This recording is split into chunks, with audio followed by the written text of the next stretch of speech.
Le voyageur pressé ou le touriste négligent qui voit de son avion se dessiner les terrasses d'Alger ne découvre de l'Algérie que les architectures d'une ville européenne et les plaines partagées en domaines rectilignes.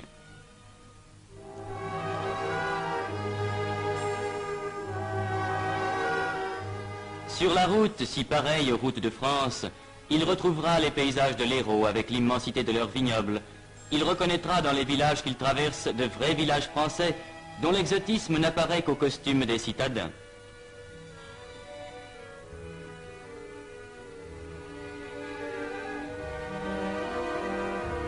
Il situera en Beauce ou en Brie ces plaines à blé dont les chaumes coupés hauts marquent seul que nous ne sommes pas en France. Ce voyageur ne connaît pas la Kabylie, mais arrivant d'Alger par une route sans histoire, il en ouvrira la porte avec le marché de Tizi Ouzou.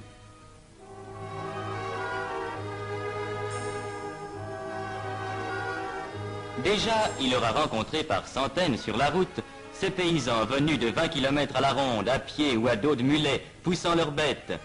Et il se trouvera soudain au détour de la route, devant une foule bigarrée d'où monte une immense poussière et un infini brouhaha. C'est le marché.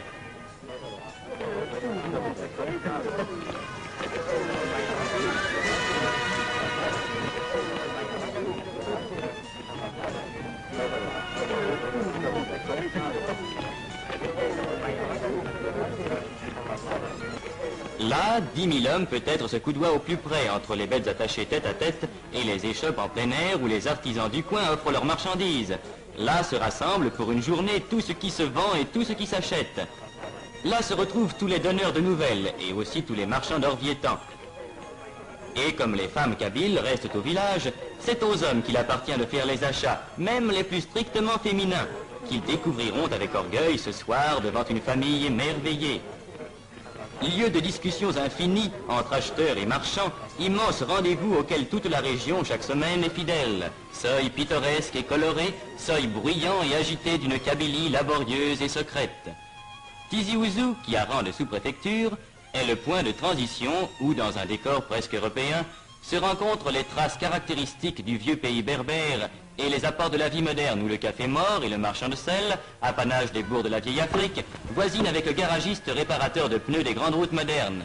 Point de suture entre deux mondes, l'un banal à tous les yeux, l'autre encore trop inconnu, où cette route qui monte va nous faire pénétrer. Car déjà s'amorcent les premières côtes de Kabylie, avec cette route magnifique dont les lacets découvrent à chaque tournant un paysage plus vaste.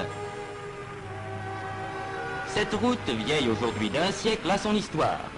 Elle fut construite en 27 jours par les bataillons du maréchal Randon. Elle nous mènera à Fort National, l'ancien Fort l'Empereur, la première née des villes françaises en Kabylie, centre aujourd'hui d'une commune de plein exercice et d'une commune mixte qui groupent ensemble près de 90 000 âmes. Fort National est aussi l'un des centres d'où partent vers la France les Kabyles qui s'expatrient temporairement pour chercher travail et fortune.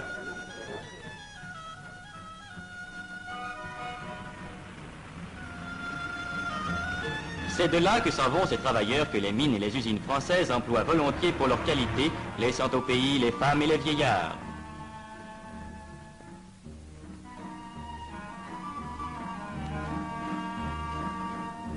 Et l'on comprendra l'importance de cet exode au bureau de poste de Fort National, lorsqu'on saura qu'il assure chaque mois la distribution de quelques 30 millions de mandats envoyés de France à leurs familles par les travailleurs kabyles. Car le Kabyle, s'il accepte de partir pour gagner sa vie, garde au pays natal des attaches indestructibles. Ce mandat mensuel qu'il envoie servira à acheter une maison, un champ, un petit domaine où il reviendra plus tard vivre entre les siens sur la terre des ancêtres. Quittons Fort National, que des détours de la route nous laisseront voir encore longtemps sur sa hauteur comme un château fort, en même temps qu'apparaîtront sur chaque piton l'amoncellement de murs et de toits qui marquent un village. Car dans les temps anciens, les Kabyles, race autochtone, accrochés à leurs terres montagneuses, ont, par crainte des pillards et des envahisseurs, établi leur village sur les crêtes pour mieux résister aux attaques et aux incursions des conquérants.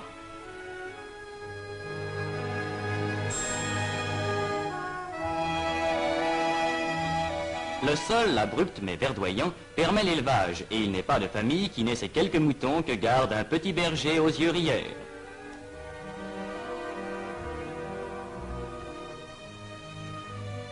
La terre est la seule richesse, la seule source de vie, la seule abondance. Pauvre abondance. Champs de Kabylie à flanc de coteaux, cultivés à force de peine, champs maigres qui laissent pousser de maigres moissons de seigle ou d'orge, d'où pendant des siècles le peuple kabyle a tiré son pain. Mais sur ces pentes, l'olivier abonde. L'apport français a développé dans le cadre familial cette culture qui donne à la Kabylie une part de son décor et une part de sa nourriture. À la saison des récoltes, on peut voir sur toutes les pentes ces groupes joyeux occupés à la cueillette, à laquelle tout le monde prend part.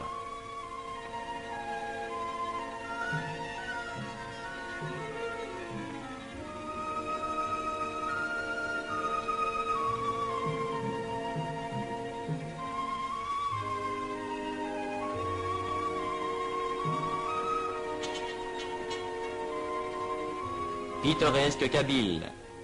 Il existe encore dans les villages éloignés de ces moulins primitifs, identiques à ceux qu'employaient les vieux berbères que ne purent abattre les Romains. Meules qu'ont remplacé aujourd'hui les moulins modernes, établis depuis une cinquantaine d'années dans les centres, mais qui continuent à verser le chaud liquide jaune d'or qui fera la joie du foyer.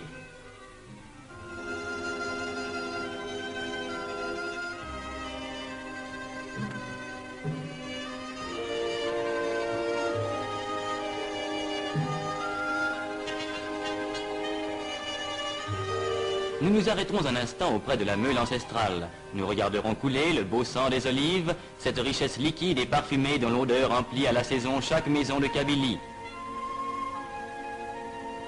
Nous suivrons cette vieille chargée qui, comme autrefois, s'en va avec son fardeau vers son village haut perché.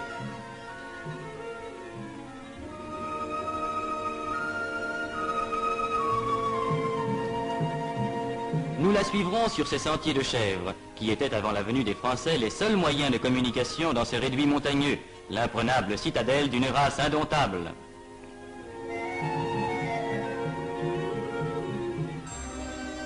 Nous parviendrons avec elle au village qui a souvent gardé son allure ancienne, avec ses chemins étroits entre les murailles, ses fileuses au seuil des portes et son grand air de dignité robuste.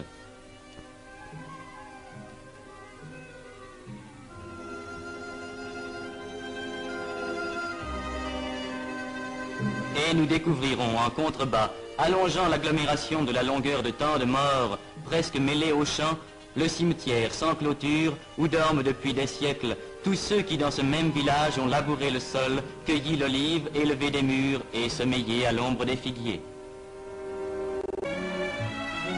Sur notre route s'ouvre la forêt. La forêt kabyle n'est pas une de ces forêts d'Europe aux fûts élevés sans effort jusqu'à de larges frondaisons. C'est une forêt d'une autre sorte. Le chêne-liège y est roi. Autre richesse primitive du pays kabyle, chaque année on y récolte par larges feuilles cette écorce légère qui partira vers les fabriques de France ou d'ailleurs où sa transformation s'accomplit. La forêt de Yakouren est l'un des centres mondiaux où s'approvisionne l'industrie du liège. Capitale des bouchons, la nomma un jour un voyageur. Boutade, boutade des vérités.